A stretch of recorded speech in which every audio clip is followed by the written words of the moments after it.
أعوذ بالله من الشيطان الرجيم بسم الله الرحمن الرحيم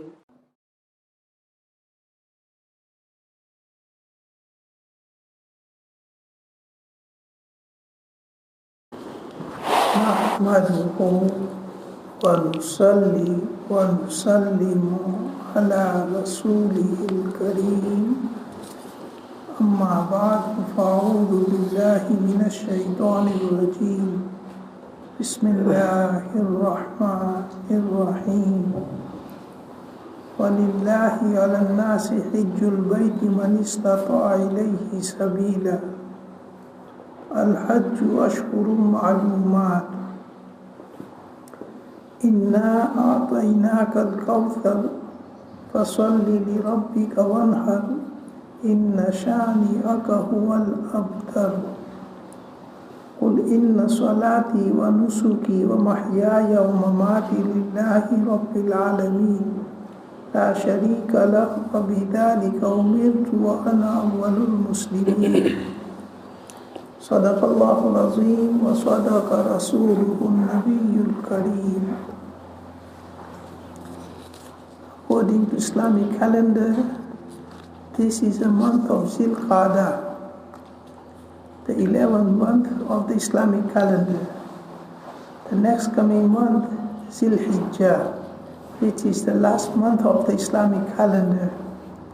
In the month of Zil-Hijjah, two very great ibadats are performed.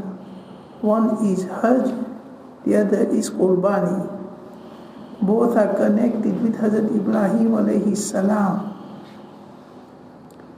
Hajj is performed at a particular time, particular place, and Qurbaani, it is done locally.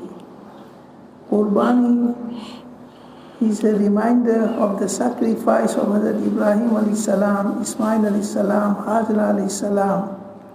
The ultimate sacrifice a person can make is to give his life for sake of Allah Ta'ala. إِنَّ اللَّهَ اشْتَرَى مِنَ الْمُؤْمِنِينَ أَنفُسَهُمْ وَأَمْوَالَهُمْ بِأَنَّ لَهُمُ الْجَنَّةِ. Allah Ta'ala has bought out the life and the wealth of the believers in exchange of Jannat. We give ourselves to Allah Ta'ala, we give our wealth to Allah Ta'ala, and in exchange, Allah Ta'ala will give us Jannat. So when Allah Ta'ala bought ourselves, our wealth, then Allah Ta'ala can command whatever He wants to command. But out of His mercy, Allah Ta'ala has not given that command for everyone. But as an example and as a sample, Allah Ta'ala makes amongst His servants such a people that who are prepared to sacrifice themselves and sacrifice their children for the sake of Allah Ta'ala on the name of Allah Ta'ala. In this case, Allah Ta'ala made Ibrahim alayhi salam, Ismail alayhi salam the example. Ibrahim alayhi salam, he reached his old age, he had no children. He was blessed with children in his old age. When he was given the good news, he became surprised. And he said to the angels that in such an old age I'll have child. إِنَّهُ لَا يَيْأَسُ مِنْ رَوْحِ اللَّهِ إِلَّا الْقَوْمُ لَا تَقْنَطُوا إِنَّهُ لَا يَيْأَسُ مِنْ رَوْحِ اللَّهِ إِلَّا الْقَوْمُ الْكَافِرُونَ. So Allah Ta'ala blessed Hazrat Ibrahim alayhi salam, two children, two sons in his old age. Alhamdulillah alladhi wahaba li ala al-kibari Ismail wa Ishaq. So they were born and Ibrahim alayhi salam has reached his old age. One is Ishaq alayhi salam, the other is Ismail alayhi salam.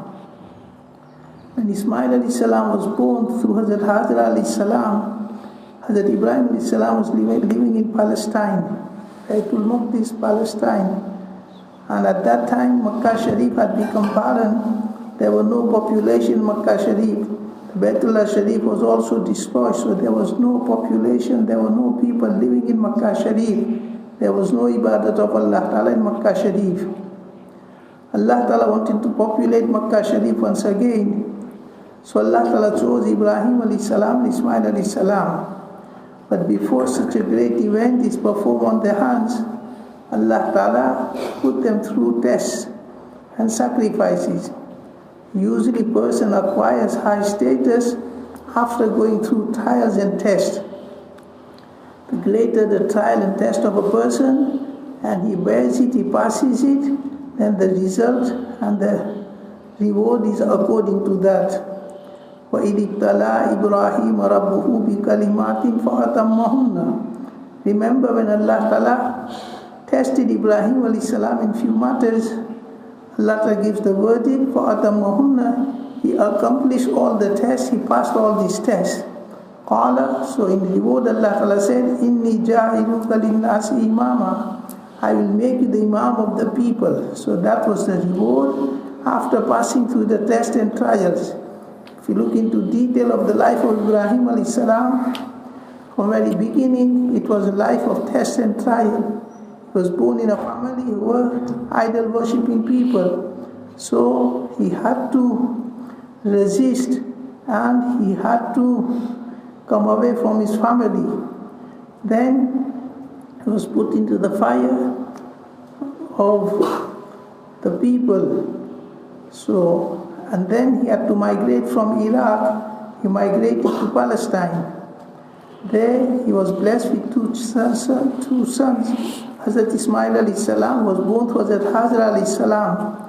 And that was another test. Allah Ta'ala commanded Ibrahim alayhi salam to take Hajar alayhi salam and Hazrat Ismail alayhi salam in the barren valley, barren plain of Makkah Sharif.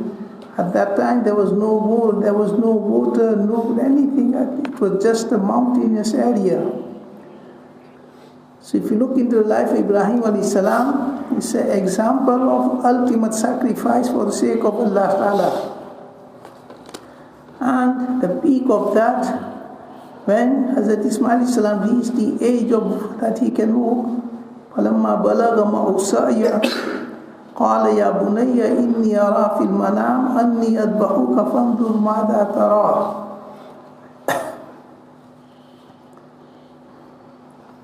So that is the ultimate test, either giving one's life or even more for a person to sacrifice his own son with his own hands. So Allah Ta'ala gave that command to Ibrahim alayhi salam in a dream. He related the dream to his son Hazrat Ismail alayhi salam, and he readily became prepared. Ya abati fa'al ma tu'mar satajiduni insha'Allah min as-sabirin. So nevertheless, the Qurbaani we make is, we make a Qurbaani of an animal, a sheep, a goat, a camel, a buffalo. But Allah that takes it as though we have given sacrifice of our sons, our children, our lives. So in doing Qurbaani, we are emulating and following in the footsteps of Ibrahim alayhi salam and Ismail alayhi salam. So when Sahaba asked, Ma hadhi ladahi ya Rasulullah, what are these Qurbanis ya Rasulullah? Rasulullah sallallahu alaihi wasallam said, Sunnatu abikum Ibrahim. He said, Sunnat of your forefather Ibrahim alayhi salam. So, and it is a reminder of the sacrifice of Ibrahim alayhi salam, Ismail alayhi salam, Hazrat Hajar alayhi salam, that when Allah gave them the command, it is because they did not take anything to be their own, even their own selves. We find it difficult to do these things and fulfill the command because we look at, oh, my money. If I will go to Hajj, my money will become less. If I will make Qurbaani, my money will become less. If I give zakat, my money will become less. If I will do this, then it will affect my health. But these people who Allah make the ultimate example, they don't look at themselves to be their own. They don't look at their wealth to be their own. They take it to be the property of Allah Ta'ala, and they take themselves to the trustees. So the act of a trustee is whatever is commanded to do, he carries out that command, he fulfills that command. So nevertheless, that very two great ibadat will be inshallah performed in near few days time. So we need to prepare the fortunate people who Allah has written for them the Hajj. Inshallah they will go for Hajj. Concerning the Hajj, the masla is once a person becomes baligh and he's able to travel and he has so much wealth that he can bear the cost of Hajj, then Hajj becomes first upon that person. And when the month of Al-Hajj Ashuru Ma'lumat, the month of Shawwal starts, the months of Hajj starts on Shawwal, Zilqa'dah and the 10 days of Zilhijjah. So the masla is, if someone is baligh and with good health, he can travel to Makkah Sharif and he has so much wealth that he can bear the cost of the average Hajj, then Hajj is first upon him. And when the month of Shawwal starts, it is wajib upon him to perform Hajj in that year. And if he uses up the money for unnecessary cause, decorating the house or a big wedding, then he will be committing a sin. So that is a masla concerning performing the Hajj. Usually people think when you completed everything, you reach your old age and you finish with everything, now you go to Hajj. It's a wrong understanding. Just like other ibadat, when the time comes, it's not connected with time, age, it's connected with the ability. Secondly, concerning the Qurbaani.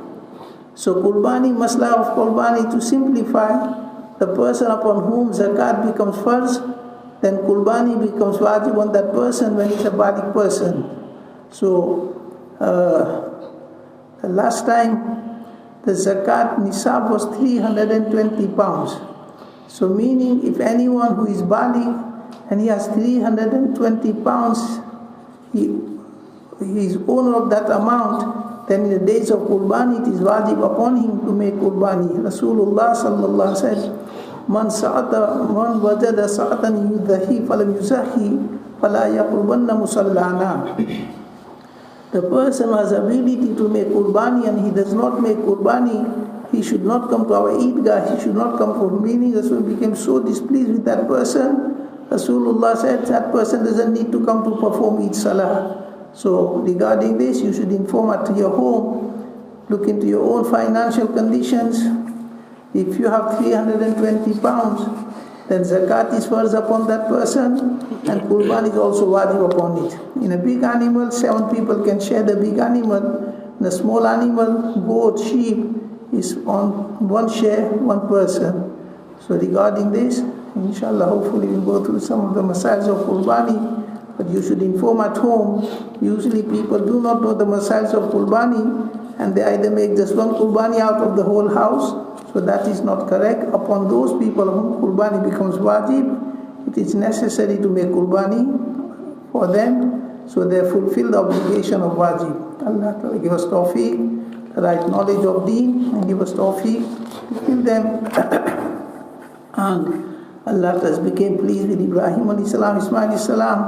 Allah Ta'ala become pleased with our Qurbaanis and our obedience also.